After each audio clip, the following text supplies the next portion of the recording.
Broadcasting from the UK and across the world online. You're now watching The Moore Show and I'm your host, Kevin Moore. Now for the next hour, I'll be covering subjects that will open up your mind and provide you with information you may have never heard before. Now on today's show, I'm about to be joined by my guest, Amy Weiss. Now Amy is the author of Crescendo and the author of Miracles Happens, the transformational healing power of past life memories. Now she is a licensed clinical social worker who lives in Miami, Florida, and joins me today to discuss her work on past lives and much, much more. Amy Weiss, welcome to the show. Thank you. Thank you so much for having me. It's a joy to be here with you today. It's a pleasure to have you on. It so is. Now, I just read in your bio just before you came on that you was on the Super Soul Sunday. Is that how you pronounce it? The Oprah show? That's right. I was on that show with my father, Dr. Brian Weiss, in 2013. Wow. So, Wow. I was saying to myself just before, I was like, I'm always one person away from someone that knows or has been in the presence of Oprah. right. 2 degrees of separation. Yeah, what was that experience like, man? What was that like to be on there? It was wonderful. I wasn't on the show itself. They taped me the day before, and so I did B-roll and things like that. But I got to meet Miss Winfrey, and she's got a strong presence. She was really a profound presence to be around, and she was very nice to me. And I learned a lot about TV production, and it was a great experience. I loved all the producers I worked with. Yeah, it's totally different, is it? Yeah, being in a TV production like that, it takes a lot of people, doesn't it, to make those kind of shows happen? It's Yeah, just a lot of people, yeah. yeah, and okay, so you was with your dad, Dr. Brian Wise. Now, just for those who may be watching this, listening to this, who may not know who Dr. Brian Wise is, just give us a little bit of background on your dad. Sure. Well, he is a psychiatrist, and he was a traditionally trained psychiatrist at Yale University, and he was a scientist. He didn't believe in anything New Age or wasn't particularly spiritual. And he had a patient named Catherine who was suffering from different phobias and interpersonal relationship problems. And he instructed her to go back using hypnosis to the time when her symptoms first began. And that's a traditional psychoanalytic technique in childhood. But when she decided to go back to when her symptoms first began, that was in prior lifetimes. And my father didn't believe in any of this.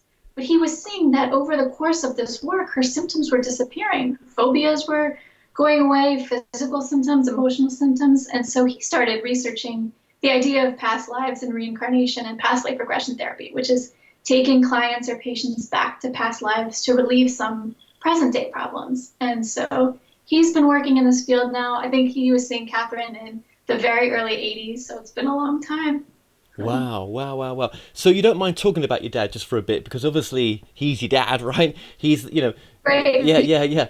I mean, obviously I've never interviewed your dad before. I've known of his work. So I'm guessing what the work that you've gone into now, obviously if you had a different dad, it would have been a different story, wouldn't it?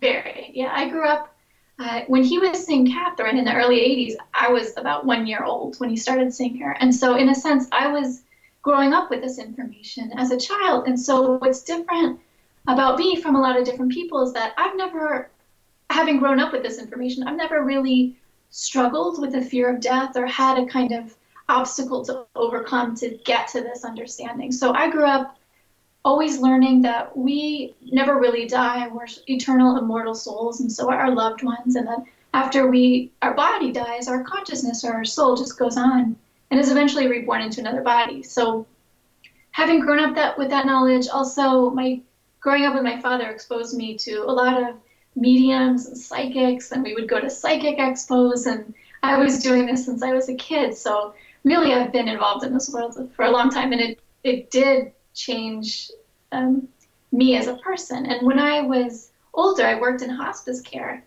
with the elderly who were dying, and people would say to me, isn't that difficult to work in hospice? Don't you get burned out? And I think because of how I grew up, always with this learning about death and this knowledge about death, it didn't burn me out. It wasn't upsetting to me. It was a service that I could provide to others and be very comfortable in that situation. Wow, a hospice, working in a hospice. You didn't need to. I mean, that wasn't something you needed to do, but you were pulled to do that. Yes, I actually really enjoyed that work. It's very sacred and profound to be with people and their families at the time of death.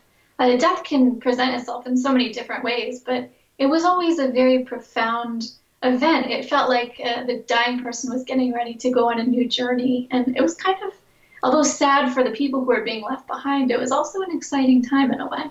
Beautiful. I mean, I say beautiful because, what a rewarding thing to give someone to be there in that moment when you know that your truth is based on your dad's research as well. That actually, you'd have been a great comfort to them. Did most of the patients know of your dad's sort of work no?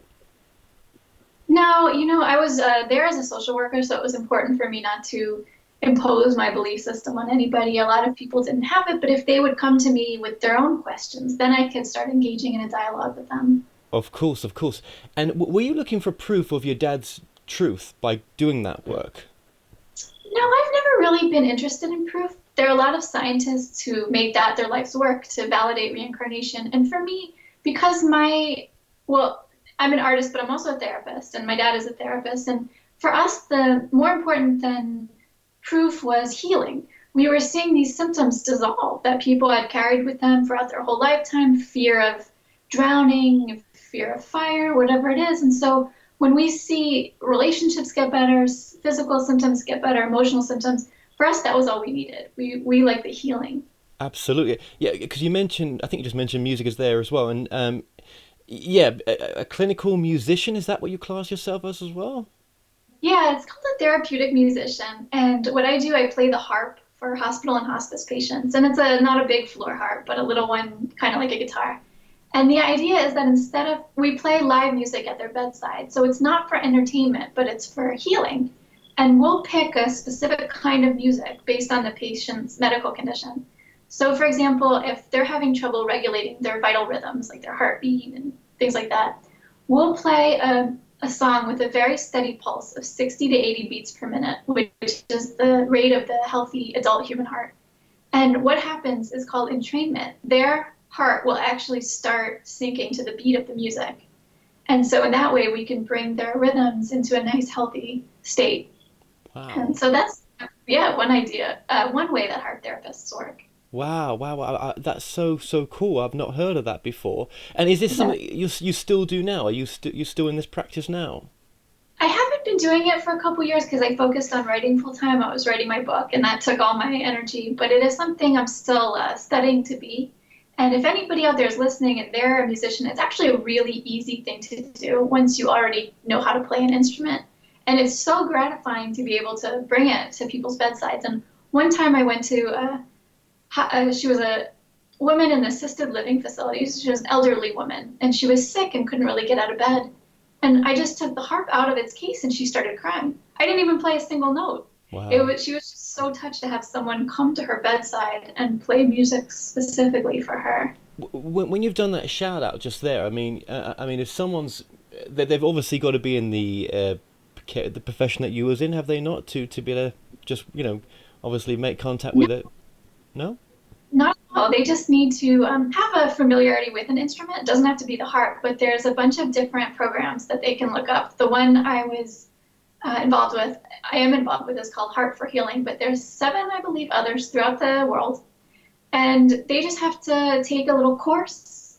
They can do it online in how to apply the therapy to music. But if you know how to read music or how to play music, you're good. Wow. Wow, that's pretty cool. Wow. Okay, I did not know that about you. That's really nice. And how's your dad taken to what you've been doing now as well? Is he surprised that you've kind of followed in dad's footsteps in a funny way, or is he kind of really happy with what you're doing? Obviously.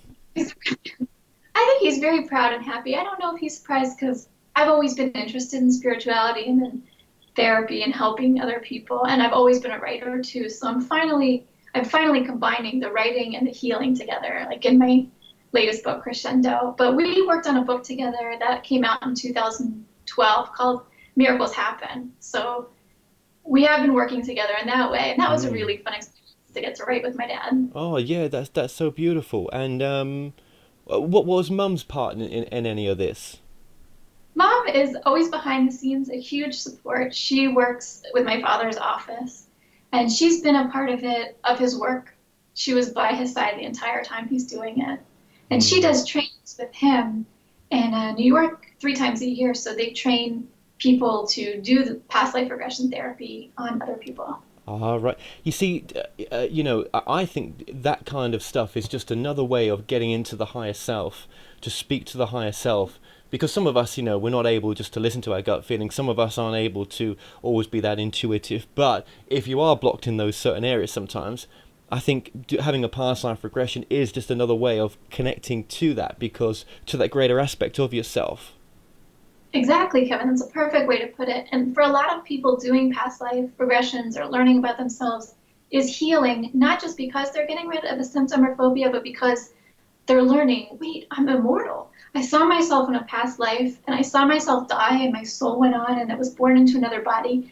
That means there's no such thing as death, and I can never really die. So you're right, connecting with your higher self, your soul, your consciousness, learning who you really are, and that you have existed for millions of years. That's profound for people. Absolutely. And I mean, what's your understanding of the higher self then? I mean, these are just human words that we're using here, so we have no. I mean, unless we cross over, we're not going to know, are we? Do you know what I mean? But what in this body right now? What do you think it is? Well, this is just my opinion, and it's the level of consciousness I'm at right now, so it could change. But the way I think of a higher self is sort of our self, our soul, but existing at a higher spiritual dimension. So it's somebody who is us, and yet also far wiser and more loving and more advanced than we are. So I think just like Amy right now is sitting in this physical chair in the physical world, her higher self is existing on some astral dimension or some other plane, but always guiding me, helping me. I can call out to her and ask for her help and guidance. And I think we're co-creating our physical life together. Hi guys, my name's Kevin Moore and I'm the host of The Moore Show. Now it's my purpose, my passion, my mission to help you guys become your greatest version. Now you might be looking to find answers on love, connecting with your life's purpose, reuniting with a loved one on the other side, discovering your past lives, or just helping you make sense in finding your direction. Now, as a multi-dimensional channel, I can connect with higher aspects of yourself to help you in this present moment to become your best version and live your most empowered life. Now, you can book myself for a reading by going to tmspsychics.com/Kevin, or you can get a reading from one of my many gifted team of readers. The Moore Show Psychics, helping you transform your present moment to the most loving and happiest it can be. Now, I also offer a full money back guarantee, so what have you got to lose? Empower your life today.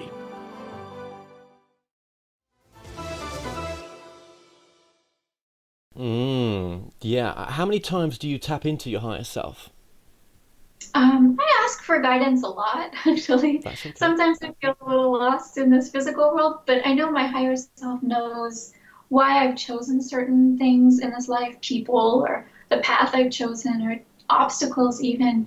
I really get the sense that before I was born, when I think we're combined with our higher self, we planned this life in such a way. We made soul contracts. We put obstacles there on purpose in order for me and all of us to grow and to learn. And that's really, I think, why we're all here on Earth, is to grow and to learn and to evolve.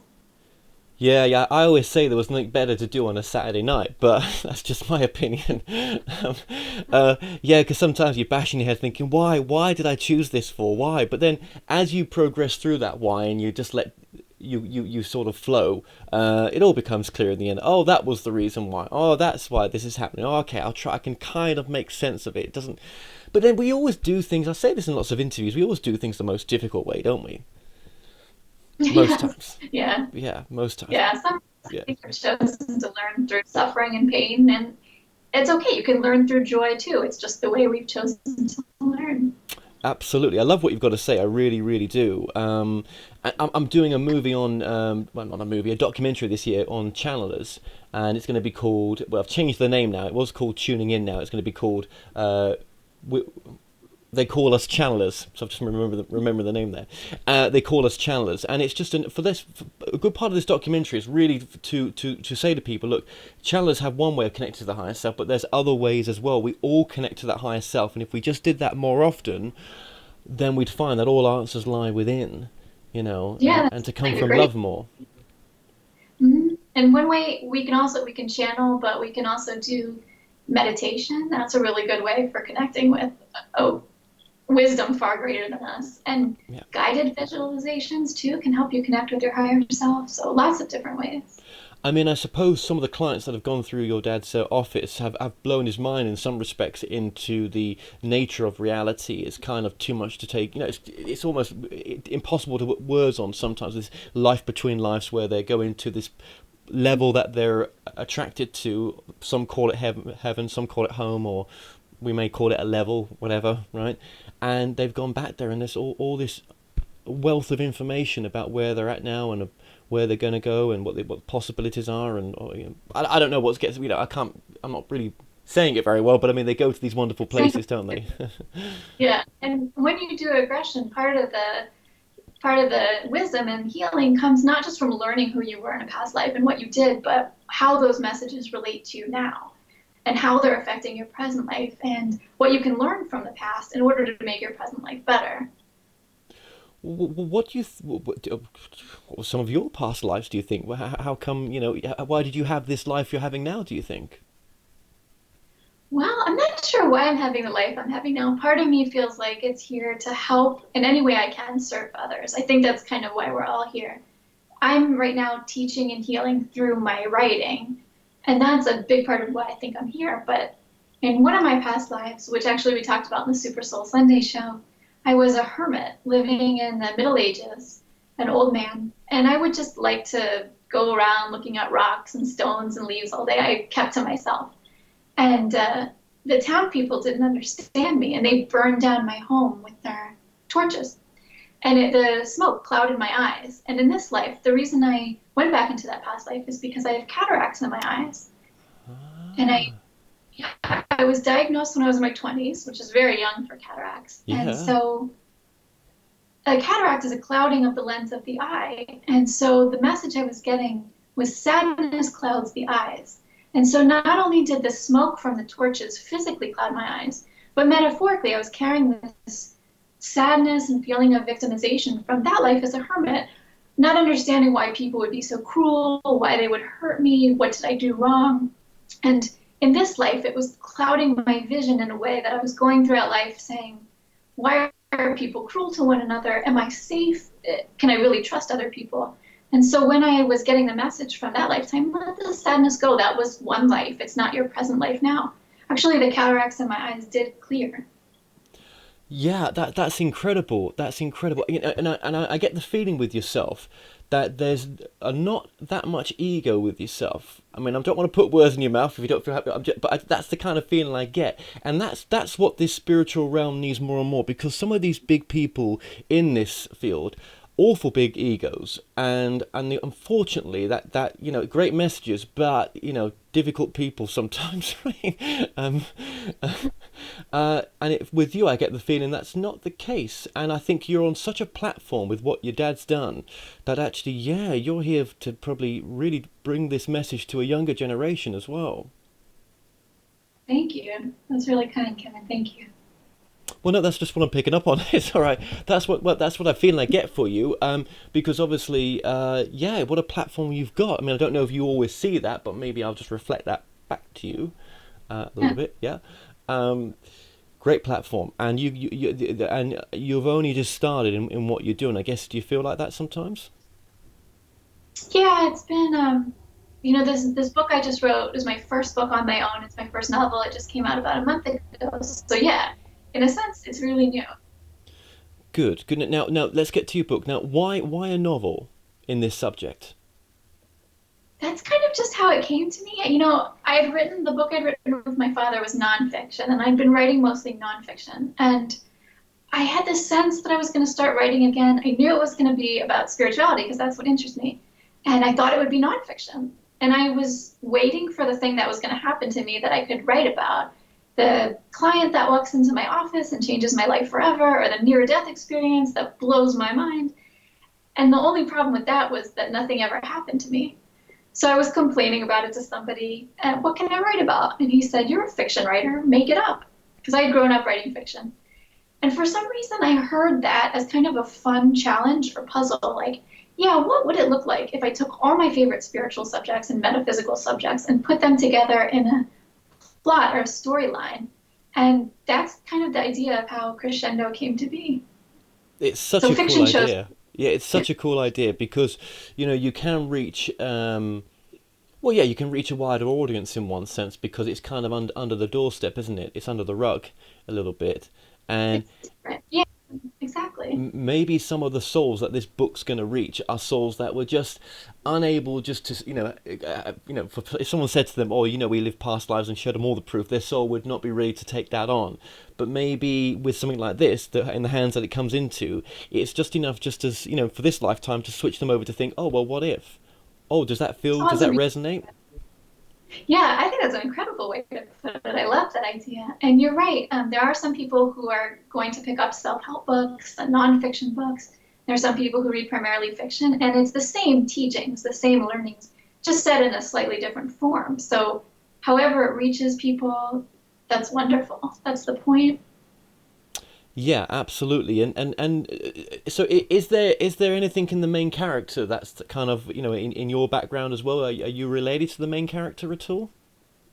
Well, I do in some ways. She's a harpist, and like we talked about, I play the harp. And she's also a seeker. She's going on the spiritual search, and that resonates with me. But I feel like it's important to note that while I am the main character, and a part of me is all the characters in the book, the person I really resonate with most is the person behind the story, telling the story. Because I think when you think about it, we are the actors in our own lives, or we're the main characters in our own lives, but we're really the greater consciousness behind the actor or the character who is witnessing the lives unfold before us. We're that higher self, like you were talking about, or the witness. And so that's really the person in the story that I feel most connected to. That's beautiful. That's beautiful. And I think the main character sort of traverses through various realms in this story as well. And what are some of these realms, so that we've just got an understanding of that? Exactly. She goes on her spiritual search because, and this happens in the first chapter, so I'm not giving anything away. She loses her loved ones in a tragedy, and she's stuck in this despair and grief and doesn't know how she can go on living without her loved ones. And so she finds herself in what I call the forest of grief, in which she's processing these emotions. And then she finds herself at a place called the Lake of Time, which is what I imagine is this beautiful lake that has life in it. And a soul dips into the lake to experience human life. And then when that life is over, they just come out of the lake and they rest on the banks and they dry themselves off. And so she's going through all these different terrains, and she's learning about past lives, parallel lives, future lives, near-death experiences, and lucid dreaming, and animal souls, and grief, and the power of kindness, and all kinds of different subjects. Yeah, that reminds me. All I'm thinking of is that film Where Dreams May Come a little bit. Have you ever seen that film? I love that movie. Yeah, that's great, isn't it? That's yeah. They kind of like that. Like, in the book, you create your own reality in a sense when you cross over. Exactly. And in that movie, the paintings were coming to life, and everything that the people experienced were there coming to life. And so if you create a hell, which I think that's our mind, that's not a real place, that's what you'll see when you cross over. But if you create, or even in your present life, a heaven with beautiful artwork and a painting come to life, that's what you'll find too. Do you paint at all? No, that talent passed me by. In a future or past life. Yeah. Okay. Yeah. And obviously there's well, what did you learn as well? Was there any sort of lessons or any growth that you went through from writing this book as well?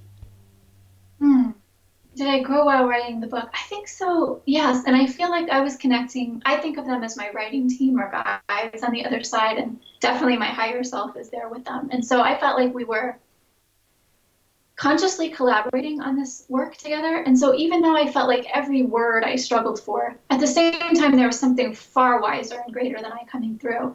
And what's interesting is that after I wrote the book, I had a loss of two loved ones pretty close together. And I would have to return to the book and say, no, wait, these are the teachings of what you wrote, like death is not the end and people are not their shells and don't grieve the body because the soul inside goes on.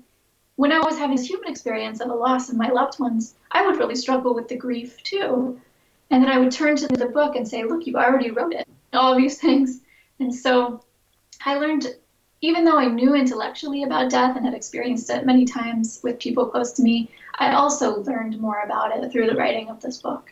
It's not easy, is it? It's not easy when we lose people. Yeah, I mean, no matter how prepared you are for it mentally, right? It's still an emotional roller coaster because I think what the teachings do from your dad's work and other teachings that you've read that resonate with you, they help you make sense of it. But yeah, it's not easy when it does happen. You just have to go through it, don't you? Yeah, it's because we love their physical form so much. And so even when you know your loved one never dies and they're right here and they're eternal and you'll be reunited with them in their past lifetime, it's still hard not to be able to pick up the phone and talk to them or to hold them in your arms or those kinds of things. Yeah. We're always going to miss. And then some of us probably go through that process of what is it true, what ifs, and then you can get lost in the what ifs as well, you know, and that's another form of escapism maybe, of sitting in your truth. But you know, for as many shows as I've done in this field, it really is to me nowadays, and explored a lot of these subjects. You know, it really is make the most of the present moment. Make your present. If what you're bringing through from the teachings that your dad does and everything else, if there's some teaching information which does come through, that of course there is, that can make the present moment better, that's what matters. Yes, perfectly said. And that's all really we have. And this isn't my thought, but I mean, somebody else said this before me, but the past is gone. It's finished. So it doesn't exist anymore. The future's never happened. So it doesn't exist. So literally the present moment is all that exists. And like Ram Dass said, be here now. That's one of the most important teachings we could ever have. Be in the present moment. Yes. How do you bring your with all the teachings and all the, you know, all the wealth of information that you've with Dad being there on tap as well to be able to speak to at any time, right? Is there times when you find it difficult to cope with anything going on in your life? I mean, you know, I mean, it's yeah. Yeah. That's yeah. cool. The world, I feel, the physical world can be a heavy place, and you see the things people do to one another. You watch the news. You just feel it, the energy yourself. I mean, the physical reality is a dense, difficult school. It's a great school. It offers a lot of learning, but it can be difficult. And so one thing that I wrote about in the book Crescendo that personally helps me when I'm kind of suffering is to just think of one thing. It sounds very simple, but one kind thing you can do during the day to make the world a slightly better place than it was before. And so even if it's something as silly as letting the car in front of you, you know, letting the car pass in front of you or holding the door open for somebody, even if that's all you can manage to do one day, you're so depressed, you can barely do anything, but you can do that little action, the world is now more loving because of you and your action. So I feel like when you're really suffering, try that and see maybe if that can help a little bit. It's something that's always personally helped me. Yes, absolutely, and yes, and doing something you love as well, which is important. You know, if you're going to give back into the world and back to yourself, and I'm guessing you love what you do as well. Yeah, and it doesn't even have to be. I mean, everybody should love what they do, but I think here in this physical world, not only to grow and to learn, but to enjoy ourselves. That's why there's so many physical pleasures like bird song and music and touch and all kinds of things. So even if it's that you love animals or you love gardening or riding your bicycle, definitely make time to enjoy those things. It's not spiritual to enjoy yourself. It's part of the reason we're here. Yeah, I mean, I struggle with what is spirituality sometimes, in a sense. I mean, yeah, I know, I'm pretty sure we're all a soul having a human experience, but you know, We get lost in some of these terms sometimes so easy, or addicted to other people's teachings. I think it's important maybe to come up with your own truth as well, on what feels Yeah, right. absolutely. Yeah, you're your own best teacher. Other people can remind you of what you already know, but you're the Mm. best teacher. In all that you've written about as well, in the two books you've done, do you think with a lot, a lot of the, you mentioned this as well, with some of the things that go on in the world nowadays, how does it help you to deal with situations like that? When we see the suffering, what have you learned from your dad's teachings about why we come here to suffer, or some people do some, or what seems to be suffering is maybe someone else's progression, maybe. Well, I feel like throughout all of our lifetimes, we've been in every scenario. We've been every gender, race, religion, poor, wealthy, physically ill, physically healthy, everything you can imagine. And that's not a punishment or anything like that. It's just so we can learn. We can learn what it's like to be in a war or in peace, or in a body with cancer, or a body that's perfectly healthy. And all of those experiences, when you think about it, even though they feel really difficult when you're going through them, they're just here to teach us. It's just learning. And I think of it in the same way, like when we took calculus in high school, or you could take art class. Well, for me, art class is much more enjoyable than calculus. Calculus was very difficult, but one is not better than the other, and learning one is not better than the other. It's just learning. And so I think knowing you've been everything throughout time, you will be, it's just here to teach us. That's something that can help give us a little bit of perspective on what's going on. But I also think we're here to help one another. And so if you see Mm. something suffering, whether it's giving money or giving your energy or your time, that's important too. That is important. That is, and that's what I feel for you. That you're going to be doing more and more of that. I just do. With you being into spirituality, with you having the dad that you've got, I just think, oh, there's a lot to be done there. And not having to do things, but I think you'll be drawn to want to do things. Do you know what I mean? And writing and doing the books you're doing, definitely that's giving back. Do you know what I mean? To yourself and others, or you could say others and yourself. No matter which way you say it, it's the same thing. Do you know what I mean? Yeah, definitely, definitely. Okay. Oh, there's so much we could talk about as well. And even with your dad's work, I mean, I think we mentioned pets and animals. I think that's kind of what some of this is mentioned in the book as well. But you relate the same to a pet having a past life, and a soul, just as you would a human. Yeah, what I found, and my father's found, and some other people doing this work finds, and I hear stories about this all the time, is that animals have souls and they reincarnate just like we do. And so not only can you have multiple lifetimes with the same animal, which I've found, and you have a horse in one life. I heard a story of this woman, and she had the horse again in another life, and they were still working through their complicated relationship. But when you have an animal with a shorter lifespan, like a cat or a dog, they can even come back to you in your same present lifetime more than once, which I find really comforting because I love animals. And I think it's Mm. hard to love an animal knowing chances are you're gonna lose them, but you never lose them. And so I've heard so many stories of people who they lost their pet and then the pet comes back in the same life. It might be a different breed or look a little different, but they have the same mannerisms. Somehow the owner can look into the eyes and just recognize the same soul. So yeah, I find that really comforting. I mean, who knows? Maybe an aspect of having of why pets are here is to show us, for us to prepare us for death in a sense. Do you know what I mean? To prepare that nothing's it's just another way of just for us to look into a truth, isn't it? Of, well, where has that pet gone? Would we look into that truth if we didn't have pets? I don't know. I mean, that's one aspect of having a pet. I'm not saying having a pet's good for more than that, but I mean, just off the top of my head, I'm like, well, maybe. Yeah, I love Yeah. their Well, teachers, right? oh yeah, definitely. Oh, they sure are. They sure are. I'm sure my mum's replaced the cats with us kids. I'm sure she has. So we've we've all been replaced, but that's okay. That's okay. Yeah, absolutely. So another thing as well. Obviously, coping with grief, which is a lot to do with the work you do and what the work your dad's done. I mean, what would you say? Would you say coping with grief in some respects is when you look at life from a different perspective, as we are talking here about that we carry on? Yeah, I think that you learn to live with grief. I don't know that you ever get it, you leave it behind, but what I found from so many people is that we're souls that never die, and so are our loved ones, and then in every single lifetime, our loved ones are going to be back with us again. That can help lessen grief because we know, okay, we may feel separated from them right now when they've passed, even though I don't think we are separated.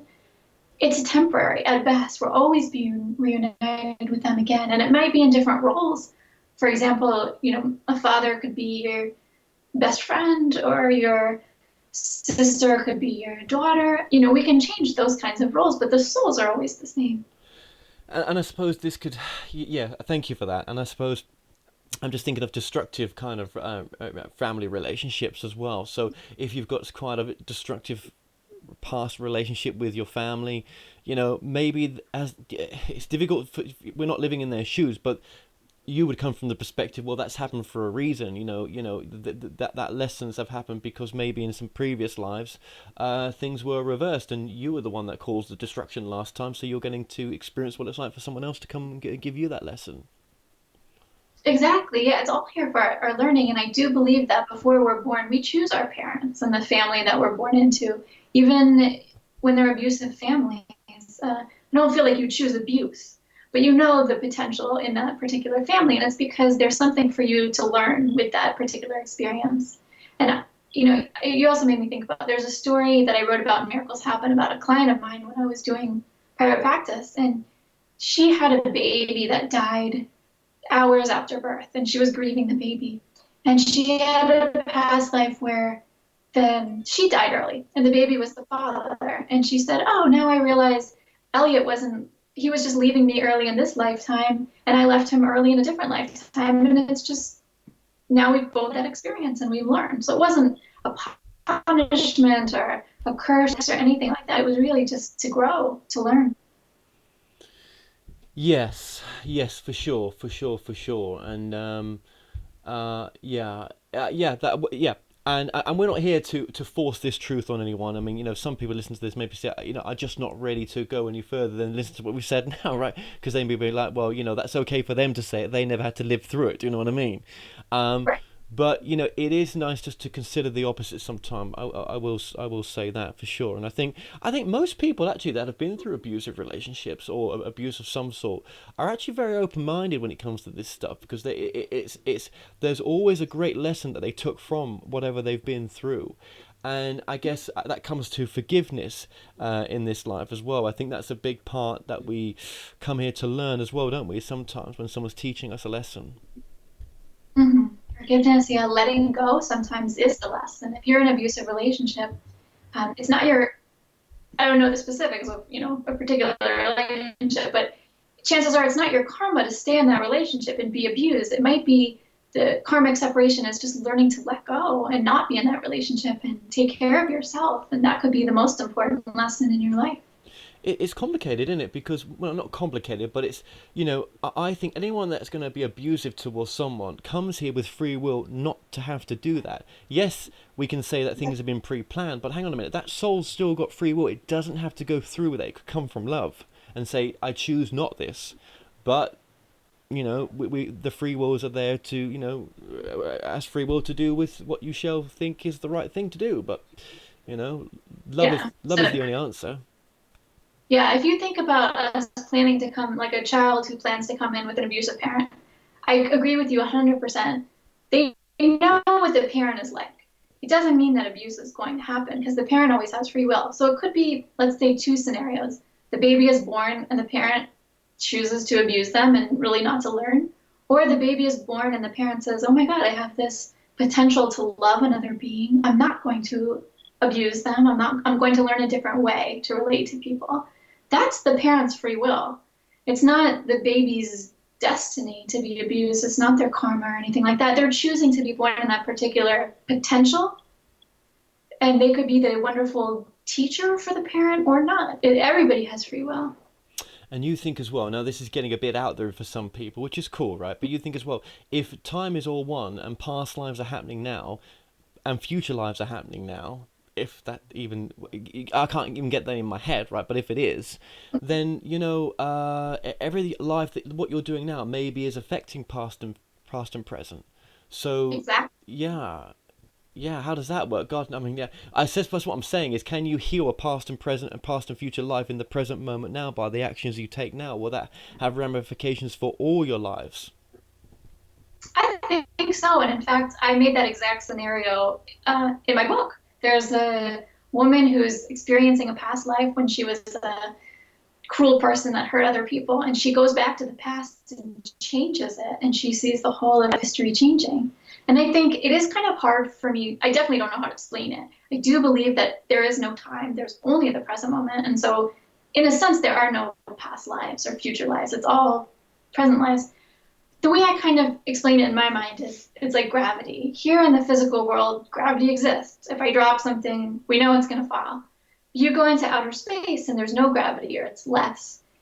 In the same way, time feels really real to us here. There are seasons, we age, we die. But when we go to a higher elevation or a higher plane, it just doesn't exist.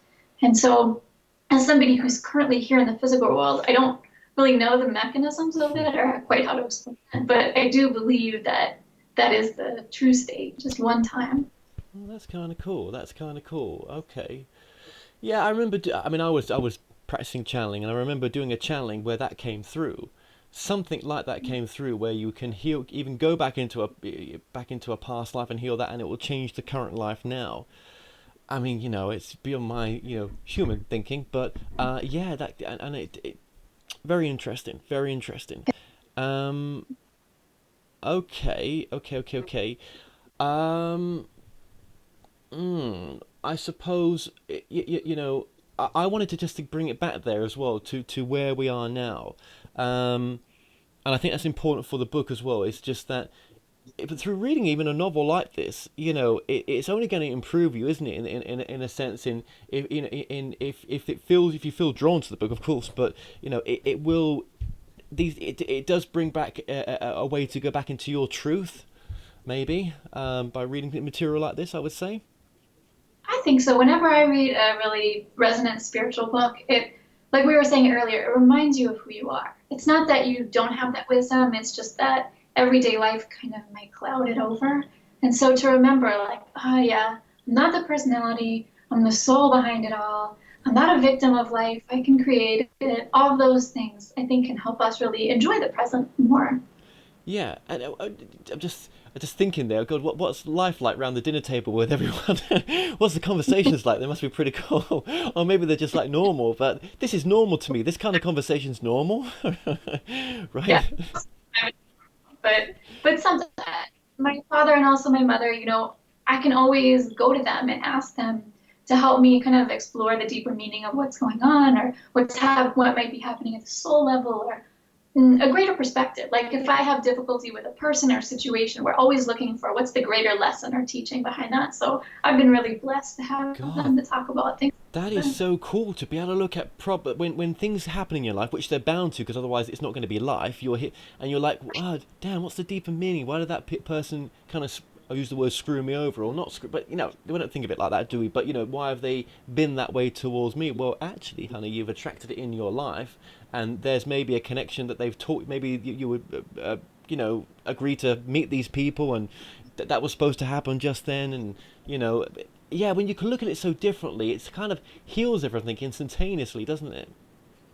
Yeah, and I'll give you an example. In my life, I'm almost 40. I've been wanting kids for a long time. It's just never happened in this life. And so one time I was talking to my father about that and just sharing how I felt. And he said, you've had kids in other lifetimes. It's not important. And that was all that he was done with the conversation. God bless him. And it was like almost too profound, like, but wait, I'm human and I feel that need in this life. But to him, it was just so clear, like, wow, one lifetime is just like a pebble and, it doesn't matter. So, Wow. Well, you do not look almost 40. I've got to say that. That's pretty cool. Wow. Okay. Yeah. Well, yeah. I suppose he sees it just like that, doesn't he? You're almost 40, and you've had it in other lives. Oh, gotta love him. Um, And lifetime, how could it possibly matter? Those are very universal perspectives. yeah. No. Absolutely. Absolutely. Well, I suppose he's seen so many clients. He's just. Yeah, I bet he's God. What he's not, what's not come through his office in some respects. And I kind of wanted to, in some ways, has his work ever sort of gone off planet as well, or is it always past? Is it always lives on this planet? No, there's definitely been spiritual experiences that have happened in other dimensions and other planets. And I even wrote a story in Miracles Happen. I had a client. I thought this was really cool. She came in and she was talking. She had some illness, not a serious one, like indigestion or something. And she never wanted to have kids. So that's presumably why she came into the office, to kind of explore if those things were related to past lives. But then she mentioned she had had this recurring dream where she was a being from a planet with three sons, and she had three sons, not Wow. babies. And she was part of the creation of Earth. And she came to Earth kind of on a whim, and now she was stuck here. I thought, oh my God, this is incredible. So we went back to, can't call it a past life, but a spiritual state in which she explored what that was all about. And it really gave her a different perspective on this life, and it was fascinating for me to witness. So yeah, clients do have interplanetary lives, recall. They can access other dimensions. It's really fascinating. It's amazing, isn't it? And do you kind of keep up to date with what's going on out there with other researchers as well, or is it really you just keep to what you do and just concentrate on what you're doing rather than sort of getting mixed in with everyone else's teachings and research?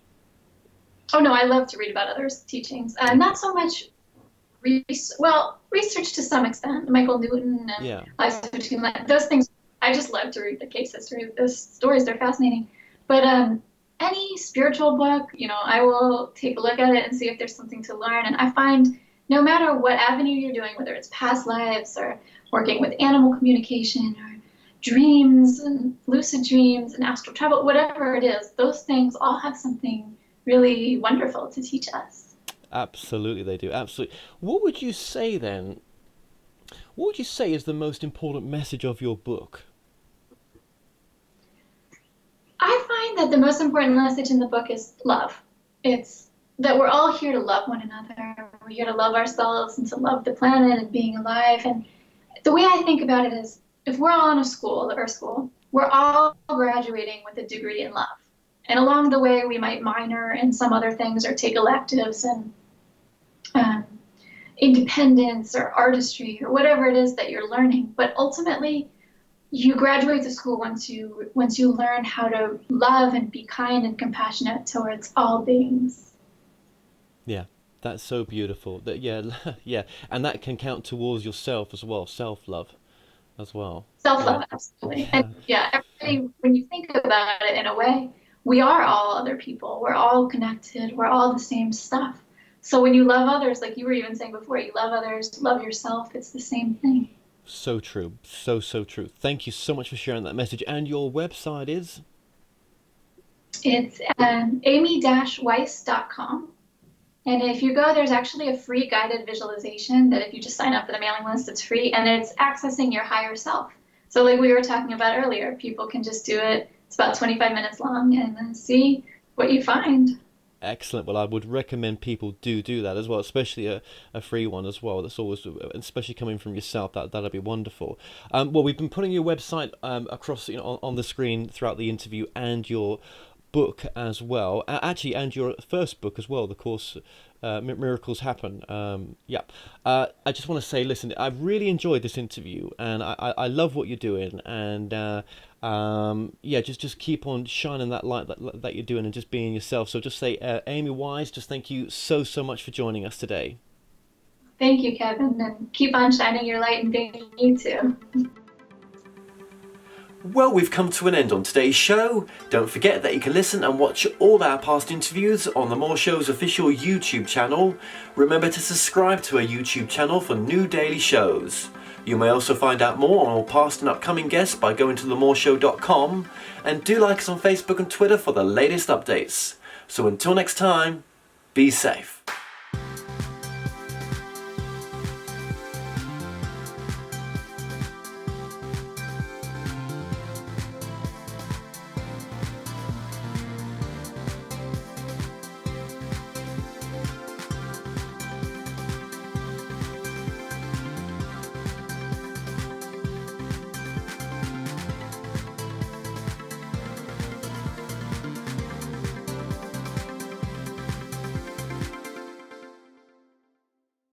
Courtney Amundsen, and I offer private channeled readings to help you to connect with your soul and your divine purpose. You see, it's so beautiful because what I'm offering is to help you to step into your empowerment and your inner teacher, your inner divinity. And this is such a beautiful experience because it's coming home to your true self. It's unveiling what already is you. And in this place, you can live in guidance, you can live in freedom, you can live in your authenticity. So if this calls to you, you can book a reading with me at morechoice.com/Courtney. So thank you so much, and I hope that you join me soon.